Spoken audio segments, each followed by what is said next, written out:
Okay guys, I thought I'd post a quick video. I've made a few changes after all the feedback that I got in yesterday's session, and so I wanted to share a few things with you, and maybe the guys want to build it and show it to you there in real life. So a couple of changes, a lot of them to VU Meter, a couple of them to some of the other effects.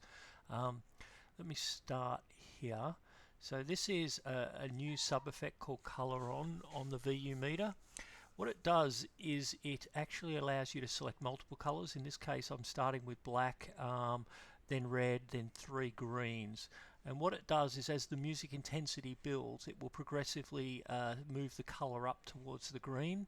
So if I just quickly play that section, you'll see what I mean. So it's black at the beginning, and then as the song starts, it changes color according to the sound of the song. So you can choose as many colors, up to the 8 colors, and it will just move up according to the intensity of the song at that point. So that's one of them. The second one here, select it. What do we got here? So this is timing event color, right? So I don't know, sometimes when I sequence, I want to rotate through a set of colors, and the timing marks here, in this case it's bars, but it could be anything, are a great point to trigger when I actually want to change color. So in this case, I've got the colors set as white, red and green. I'm using the bars timing marks, and if I grab this bit of the song and I play it, okay, so it starts out white. Okay, that didn't work. That's interesting. Don't you hate it when a demo doesn't work?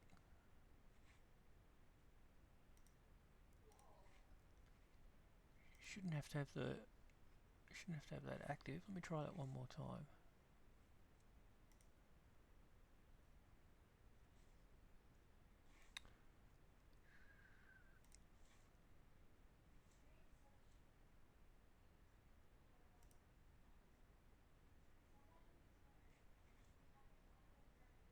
Timing event color.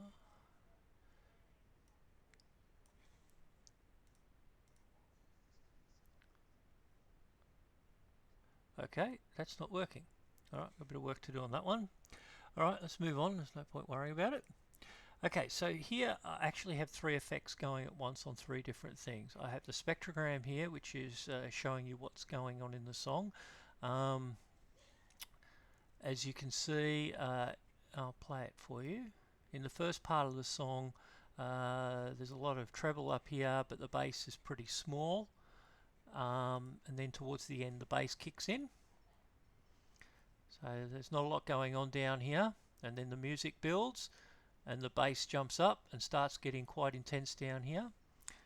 So what I've done is on this effect here, this is on the tree here, and it's just an on effect, except it's a note on effect. And what I've done is I've limited the range of notes that it's looking at when trying to decide how bright that tree should be. So it bounces around in this range up here, and it basically takes the maximum within the note range it's selected. The matrix 1, which is the one down here, which is black most of the time, you can't see it, kicks in when the bass starts to jump up. So it's black right now, and here it goes, and you can see it just starting to appear on the screen. And so the reason that happens is because I've constrained its note ranges down the bottom end of the note range. And so you get an on effect, which is actually selective according to the frequencies which are have got their amplitude. So yeah, it just lets you sort of use the same piece of music at the same time and have different elements responded to slightly different frequencies within the song. Alright, the next one here. Okay, so this is just a spectrogram, but I've added the ability here for you to control the range. One of the things you'll notice about the spectrogram is it's nice and narrow columns up at this end, but as you get towards the bottom it starts to get really big and chunky, and that's a side effect of the fast Fourier transform that actually generates this data from the song data. So what you can do is, if you don't like the look of this bottom end is looking a bit odd, you can grab the start note and move it up, and what it does is it chops out the bottom end of the spectrum. And so now we're just looking at the top end of the spectrum, or you don't like the top there, we can narrow it in and get a spectrum that you prefer. As you shrink it down, of course, it expands the columns out accordingly to make it all look good. Alright, I'm going to jump to this one now, the last of the VU meter changes. So again, this is just a spectrogram, nothing special there. But this time we've got note level pulse. And this is very similar to the last three that we looked at, where I'm using a note filter. This one's looking at the high ends of the notes, and it's doing a pulse, which means when it crosses the sensitivity level, it turns the lights on and then fades them fairly quickly, in this case over 6 frames, which is just under half a second. And this one down here is pulsing on the low notes. And I might turn the sensitivity of that a little bit lower. So then when we play this section, you'll see they'll pulse.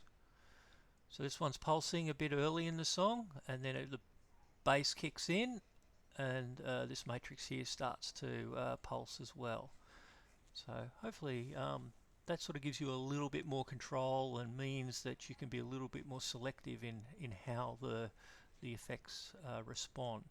The last two are pretty cool, because here I've taken two existing effects. These aren't effects I wrote, these are effects that have been there for quite some time.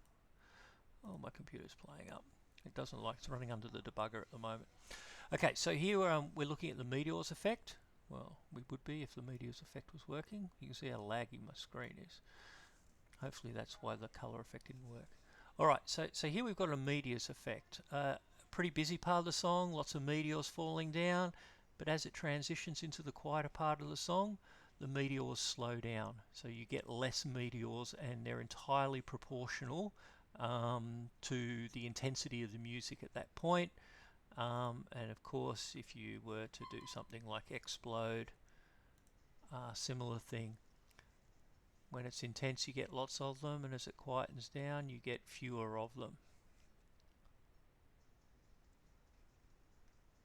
Okay, so a regular effect, but just the count has... So basically what it's doing is it's taking the count and it's applying the intensity to the count to adjust the count up and down, giving it the number of meteors that it should be showing at any one point in time.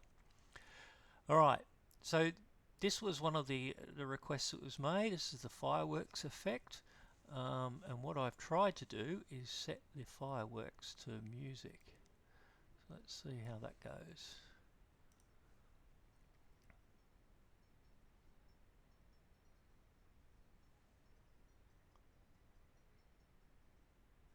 Okay, once again this one has a trigger level, so you can adjust the trigger level, which just changes how high up this signal needs to be before it will trigger a firework to go off.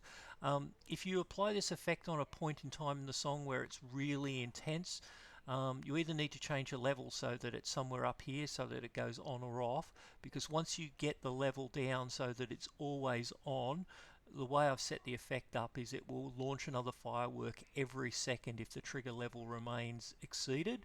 But if you're jumping up and above and below the trigger level, then it will actually fire a firework every time you cross the trigger level. So you can play a little with the trigger level, and hopefully you can get the sorts of behavior. You do need to check this checkbox to say fire with music, otherwise it goes back to its old behavior, which is just to let off a set number of fireworks within that time interval.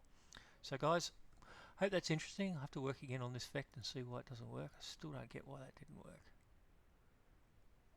There's no reason why it shouldn't have done. Oops. I'll try one more time. He says, dumbly hoping that he's going to get some better result.